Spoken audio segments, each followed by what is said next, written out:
प्यारे बच्चों, आज जो मैं प्रॉब्लम ले रहा हूँ वो न्यूमेरिकल प्रॉब्लम ले रहा हूँ चैप्टर 1 से। और उसमें भी चैप्टर 1 में जो एग्जाम्पल्स हैं उनको आज हम सॉल्व करने की कोशिश करते हैं। तो बच्चों, अपने अपने कॉपी, नोटबुक और अपना पेन लेकर सभी तैयार हो जाइए इन न्यूमेरिकल्स को सॉल्व करने के लिए। ओके,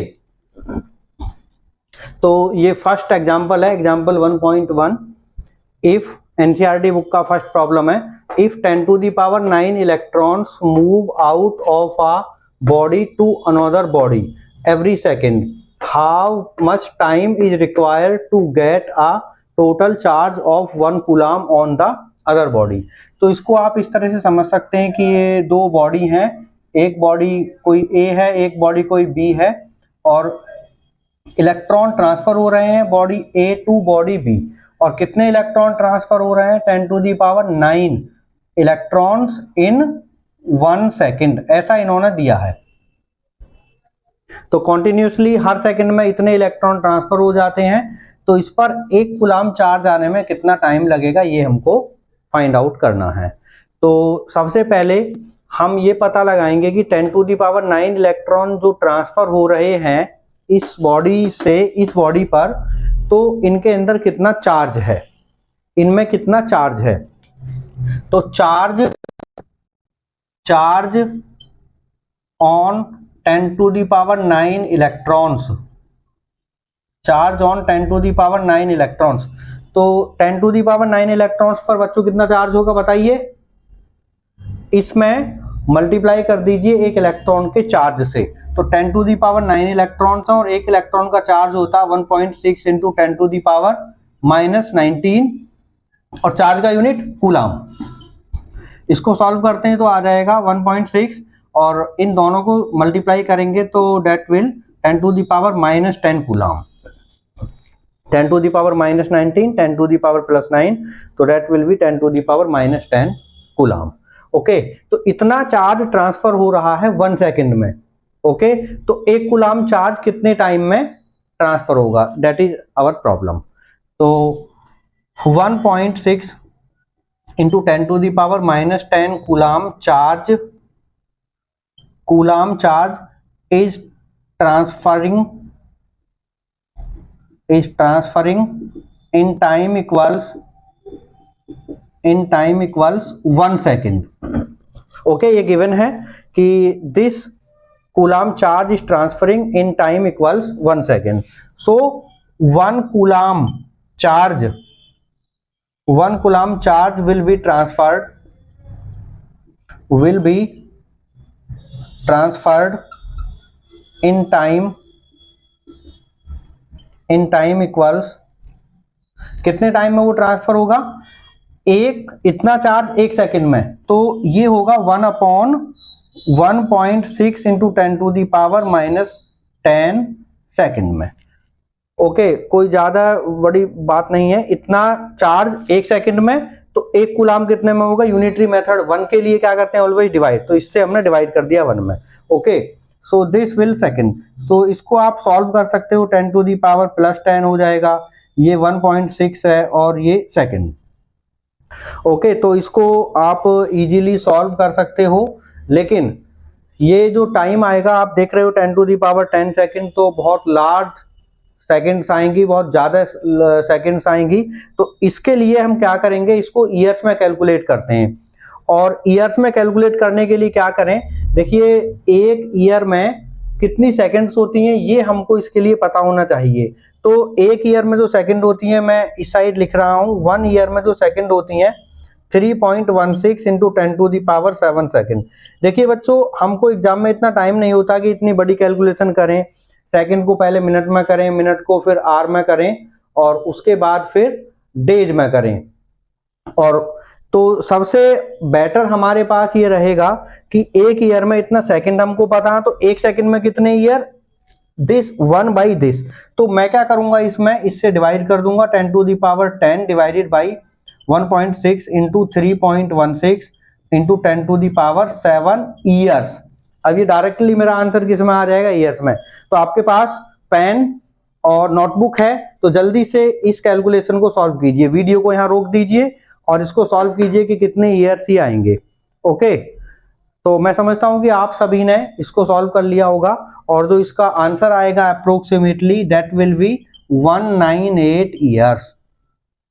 तो देखिए कितना लार्ज टाइम लगेगा, 198 ईयर्स। और इलेक्ट्रॉन का नंबर भी कम नहीं है, 10⁹ इलेक्ट्रॉन्स ट्रांसफर हो रहे हैं, और फिर भी इतने लार्ज अमाउंट में ट्रांसफर होने के बाद भी 1 कूलाम चार्ज आने में 198 ईयर्स उसको लग जाएंगे। तो अब देखिए 1 कूलाम, यहाँ से हमको एक बात सीखने को मिलती है कि 1 कूलाम जो चार्ज है वो बहुत एक लार्ज अमाउंट है, लार्ज अमाउंट ऑफ चार्ज है, इतना छोटा चार्ज नहीं है। ओके, अब इसके बाद हम अपना दूसरा प्रॉब्लम लेते हैं, और दूसरा प्रॉब्लम है how much positive and negative charge is there in a cup of tea. एक cup of water, not tea, cup of water. तो एक कप वाटर में कितना पॉजिटिव चार्ज है और कितना नेगेटिव चार्ज है।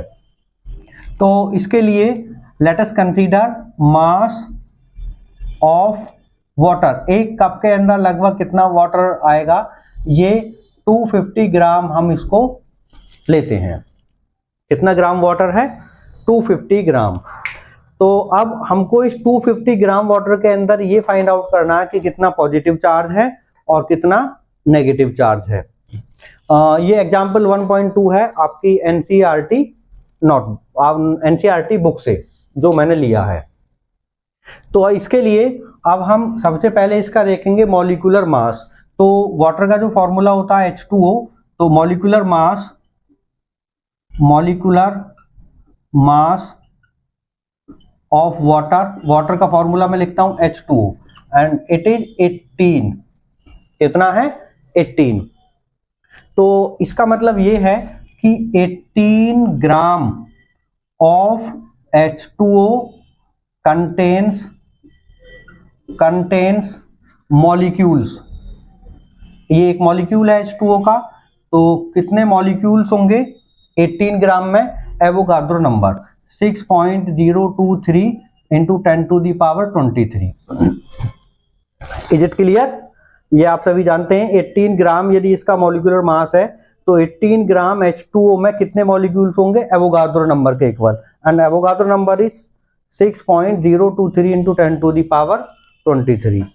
आफ्टर देन 1 ग्राम में यदि मैं चाहूं 1 gram of H2O contains molecules equals, तो 1 ग्राम में जैसा अभी हमने यहाँ ये किया था यूनिटरी मेथड हम यूज करेंगे, तो 18 से divide 6.023 into 10⁻23 divided by 18।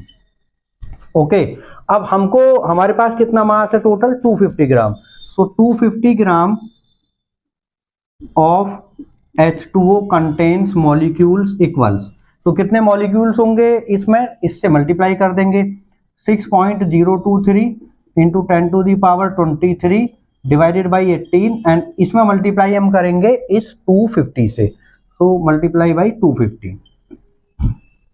Okay, तो इतने मॉलिक्यूल्स होंगे हमारे 250 ग्राम वाटर में। तो अब हमको ये देखना है कि एक मॉलिक्यूल जो वाटर है, ये वाटर है H2O, इसका एक मॉलिक्यूल के अंदर कितने प्रोटॉन्स और कितने इलेक्ट्रॉन्स। तो 1 मॉलिक्यूल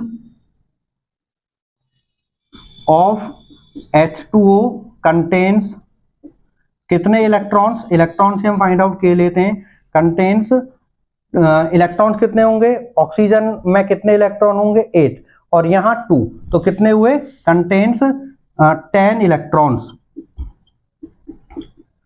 और 10 इलेक्ट्रॉन्स होंगे तो 10 ही प्रोटॉन्स होंगे, तो 10 इलेक्ट्रॉन्स होंगे। तो अब हमको इसने मॉलिक्यूल में कितने इलेक्ट्रॉन्स होंगे, मल्टीप्लाई बाई 10। ओके, तो number of electrons in 250 gram water कितने होंगे, नंबर ऑफ इलेक्ट्रॉन्स इसमें, देखिए इतने मॉलिक्यूल और एक मॉलिक्यूल में 10 इलेक्ट्रॉन, तो 6.023 इंटू 250 को मैंने पहले लिख लिया, इंटू 10⁻23 डिवाइडेड बाई 18, और इंटू ये 10 जो 10 इलेक्ट्रॉन्स हैं एक मॉलिक्यूल में, तो नंबर ऑफ इलेक्ट्रॉन्स होंगे 250 ग्राम में मल्टीप्लाई बाई 10। अब हमको चाहिए total negative charge, total negative charge, और इतना ही पॉजिटिव चार्ज होगा जितना नेगेटिव चार्ज होगा 250 ग्राम वाटर के अंदर। तो नेगेटिव चार्ज क्या करूं, इतने तो इलेक्ट्रॉन्स हैं और एक इलेक्ट्रॉन पर charge 1.6 into 10 to the power minus 19 coulomb, तो उससे मल्टीप्लाई कर देंगे तो सीधा आ जाएगा हमारे पास टोटल चार्ज। तो 6.023 into 250 into 10 to the power, मैं यहाँ लिखता हूँ ये 24 डिवाइडेड बाई 18 इंटू, और अब मैं मल्टीप्लाई किससे करूंगा, charge of electron 1.6 into 10 to the power minus 19 coulomb. तो आपके पास कॉपी है, पेन है, जल्दी से इस कैलकुलेशन को कीजिए, जल्दी कैलकुलेट करके बताइए क्या इसका आंसर आएगा, कितना चार्ज आएगा। ओके, मैं समझता हूं कि आप सभी ने कैलकुलेट ये कर लिया होगा, और इसका जो आंसर है दैट इज 1.34, जो चार्ज है total 1.34 into 10 to the power 7 coulomb, into 10 to the power 7 coulomb.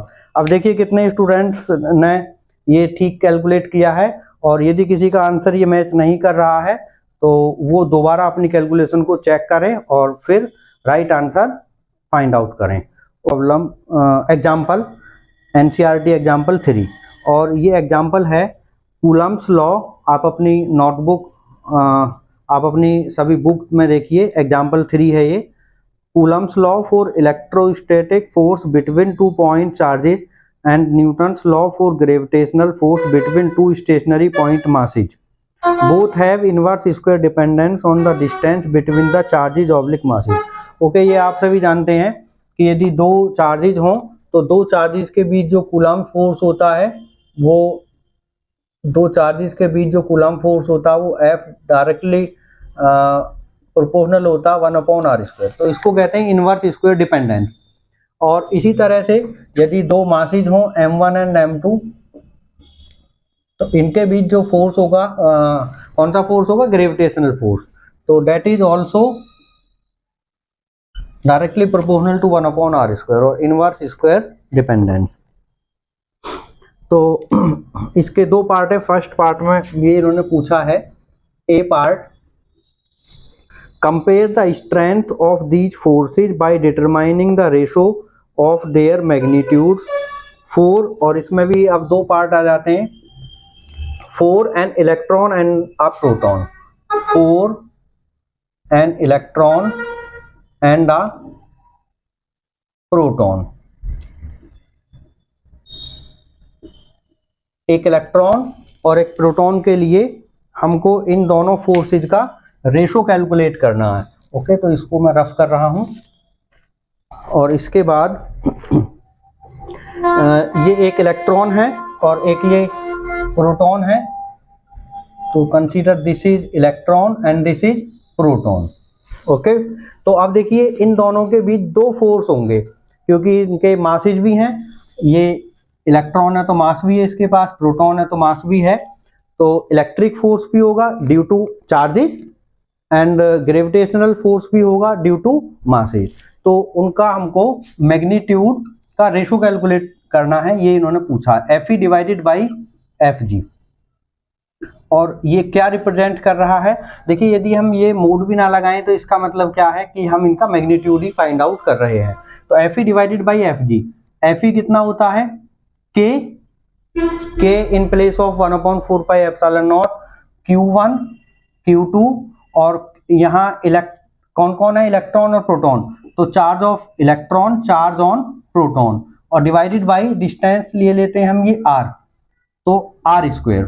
This is the electric force, this is the electrostatic force. और gravitational force divided by capital G gravitational constant, mass of electron, mass of proton, multiply हुआ दोनों का, distance square. इस r² से r² cancel होगा, तो ये बच जाएगा K QE into QP divided by G ME into MP। Okay, Fe divided by Fg equals, charge on electron और चार्ज ऑन प्रोटॉन दोनों इक्वल होते हैं E के इक्वल, स्मॉल e के इक्वल, तो इसको लिख सकते हैं K E square divided by G M E M P. अब देखिए यहीं तक हम रुकते हैं इसको आगे बढ़ने से पहले, क्योंकि एक इम्पॉर्टेंट पॉइंट मैं यहाँ बताना चाहता हूँ कि कई बार एग्जाम में ये पूछा गया है कि इसके डायमेंशंस चेक कीजिए, इस रेशो के क्या डायमेंशंस हैं। ओके, तो ध्यान से देखिए K E square divided by G M E M P, ये एनसीईआरटी के जो एक्सरसाइज है उसमें भी एक प्रॉब्लम के फॉर्म में दिया गया है। आप देख सकते हो कौन सा प्रॉब्लम है। उसमें पूछा गया check that this is dimensionless quantity, ये डायमेंशनलेस रेशो है। तो देखिए इसका जो रेशो है वो किसके इक्वल है, टू फोर्सेज के रेशो के इक्वल। ये भी फोर्स ये भी फोर्स, इसके डायमेंशन से इसका डायमेंशन कैंसिल हो जाएगा और आप लिख सकते हो कि we have proved that this is dimensionless. Okay, यहाँ डायमेंशन लिखोगे फोर्स का ml2t-2, यहाँ भी फोर्स का ml2t-2। तो डायमेंशन क्या आ जाएंगे, m0, m का पावर 0, l का पावर 0, t का पावर 0। तो हम कह सकते हैं दिस इज डायमेंशनलेस। और फिर उसी प्रॉब्लम में ये भी पूछा गया है कि इसका वैल्यू फाइंड आउट कीजिए। तो देखिए ये एक बार हमको पता चल गया कि क्या है ये, कि दो फोर्सेस का रेशो। तो उन्होंने कहा कि इस रेशो को फाइंड आउट भी कीजिए, तो वही काम हम यहाँ पर कर रहे हैं। इस रेशो को ही तो हम फाइंड आउट कर रहे हैं। तो अब मैं एफ इस रेशो को फाइंड आउट करता हूँ, तो इन दोनों के वैल्यू पुट करता हूँ। के का वैल्यू 9 इंटू 10⁻⁹ इंटू ई का वैल्यू 1.6 इंटू 10⁻⁻19 और स्क्वायर है तो स्क्वायर लगा दिया मैंने, डिवाइडेड बाई एफ जी, जी का value 6.67 into 10⁻⁻11, this is 11 into mass of electron होता है 9.1 इंटू 10⁻⁻31 किलोग्राम और मास ऑफ प्रोटॉन होता है 1.67 इंटू 10⁻⁻27 किलोग्राम। तो this is the long calculation. तो आप सभी के पास पेपर है, कॉपी है, पेन है, जल्दी से इसको सॉल्व करके बताइए कि ये रेशो क्या आने वाला है, F E divided by F G, F E divided by F G. जल्दी से बताइए। तो मैं समझता हूं कि आप सभी ने सॉल्व कर लिया होगा।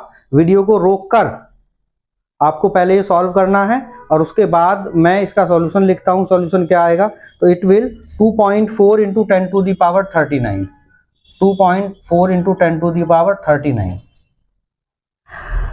तो ये रेशो रहेगा इलेक्ट्रिक फोर्स और ग्रेविटेशनल फोर्स का, और जबकि पार्टिकल क्या क्या है, इलेक्ट्रॉन और प्रोटॉन, इलेक्ट्रॉन एंड प्रोटॉन। तो अब देखिए यहाँ से आप आइडिया लगा सकते हो कि एफ ई एफ जी का कितने टाइम्स है, 10⁻39 टाइम्स।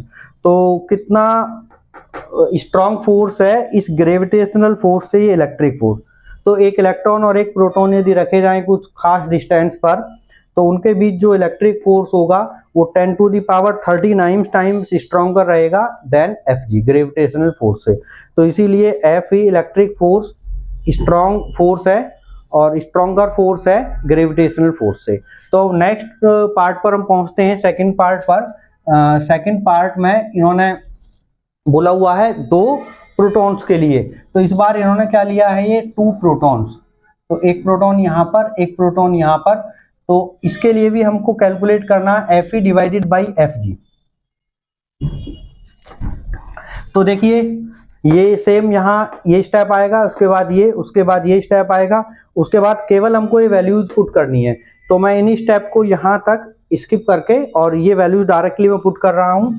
तो एफ ई के ई स्क्वायर, तो के मैं पुट करता हूँ 9 into 10⁻9 and E again 1.6 into 10⁻⁻19 का स्क्वायर डिवाइडेड बाई। अब यहाँ क्योंकि इलेक्ट्रॉन और प्रोटॉन थे, इलेक्ट्रॉन प्रोटॉन थे, इलेक्ट्रॉन प्रोटॉन थे, और यहाँ प्रोटॉन प्रोटॉन है तो मास of proton, mass of proton. तो जी का वैल्यू पहले मैं पुट किए लेता हूँ 6.67 into 10⁻⁻11 and next mass of proton and mass of proton, क्योंकि यहाँ प्रोटॉन प्रोटॉन ही है। तो मास ऑफ प्रोटॉन 1.67 इंटू 10⁻⁻27 का होल स्क्वायर। ओके, अगेन से एक लॉन्ग कैलकुलेशन है। तो आपके पास पेपर पेन है ही, जल्दी से इसको कैलकुलेट कर डालिए कि इसका कितना वैल्यू आता है। ओके, तेजी से आप वैल्यू कीजिए और जब आप इसको सॉल्व करोगे तो आप पाओगे, मैं समझता हूं कि आप सभी ने सॉल्व कर लिया होगा। तो इसका जो वैल्यू है दैट इज 1.3 इंटू 10⁻36, 10⁻36। तो दो प्रोटॉन एक दूसरे को अट्रैक्ट कर रहे होंगे किस फोर्स से, ग्रेविटेशनल फोर्स से, Fg से, और दो प्रोटॉन एक दूसरे को रिपेल कर रहे होंगे Fe से, क्योंकि लाइक चार्जेस क्या करते हैं, रिपेल करते हैं। तो कौन सा फोर्स ज्यादा होगा, आप बताइए जल्दी, कौन सा फोर्स ज्यादा है, ये ज्यादा है, ये ज्यादा है। तो आप देख रहे होंगे कि ये ज्यादा है, तो फाइनली क्या करेंगे, वो रिपेल करेंगे। ओके, क्योंकि रिपल्सिव फोर्स यहाँ ज्यादा। Okay, this is problem, this is Fe/Fg। तो Fe ज्यादा है, तो Fe जो फोर्स का नेचर है वो रिपल्सिव है और ये अट्रैक्टिव है। ओके, तो क्या होगा, ये अल्टीमेटली रिपेल ही करेंगे। नेक्स्ट इसका सेकंड पार्ट था, बी पार्ट में अगेन लेता हूं। Estimate the accelerations of electron and proton due to the electrical force of their mutual attraction when they are 1 angstrom apart. और इन्होंने प्रॉब्लम में एमपीवी दिया हुआ था, एमईवी जो हमने यहाँ वैल्यूज पुट किए हुए हैं, इन्होंने ये 9.11 दिया हुआ था और हमने यहाँ वैल्यू 9.1 यूज किया। तो नो प्रॉब्लम एट ऑल। यदि आपको और अच्छा कैलकुलेशन करना है इन गिवन वैल्यूज के अकॉर्डिंग, तो you can take the mass of electron 9.11। Okay, so next हमको इन्होंने बोला हुआ है, बी पार्ट में कैलकुलेट करा रहे हैं कि ये दो, okay, estimate the accelerations of electron and proton. Electron और प्रोटॉन है, यहाँ इलेक्ट्रॉन है, यहाँ प्रोटॉन है। अब इन दोनों के एक्सीलरेशन इन्होंने फाइंड आउट कराए हैं। तो इनके बीच जो सेपरेशन है वो 1 एंगस्ट्रॉम है, और 1 एंगस्ट्रॉम इक्वल होता है 10⁻⁻10 मीटर। तो हम पहले Fe कैलकुलेट करेंगे। Fe होगा K E² divided by R²। तो Fe इक्वल्स होगा K 9 इंटू 10⁻9 और इंटू E² 1.6 इंटू 10⁻⁻19 का whole square and divided by R है 10⁻⁻10, तो उसका स्क्वायर करेंगे तो मल्टीप्लाई में पावर्स ऐड होती हैं, -10 और -10 -20। तो ये होगा Fe। अब Fe कितना होगा, Newton second law, mass of electron और acceleration of electron, m into A. तो यहाँ E है mass of electron, acceleration of electron equals 9 into 10⁻9 into 1.6 into 1.6 into 10⁻⁻19 into 10⁻⁻19 into 10⁻+20। ये माइनस का ऊपर आ जाएगा। ओके, और इसको मैंने 2 टाइम्स लिख लिया है, 1.6 को 2 टाइम्स और 10⁻⁻19 को 2 टाइम्स। अब हमको ए ही कैलकुलेट करना है। ए ही कैलकुलेट करने के लिए मास ऑफ इलेक्ट्रॉन से डिवाइड कर देंगे। सो 9 इंटू 10⁻9 इंटू 1.6 इंटू 1.6 इंटू 10⁻⁻19। और देखिए इन दोनों को सॉल्व करेंगे तो 10 बचेंगे। ओके, 10, तो 10 को मैं यहाँ एडजस्ट करता हूँ, -18। तो ये AE। अब इसको जब आप सॉल्व करोगे, जल्दी सॉल्व कीजिए, आपके पास पेन पेपर है तो सॉल्व करोगे तो इसका जो आंसर आने वाला है that is 2.5 into 10⁻22 unit answer. Okay, इसी तरह से आप प्रोटॉन का एक्सीलरेशन भी कैलकुलेट करोगे, that is your homework. Okay.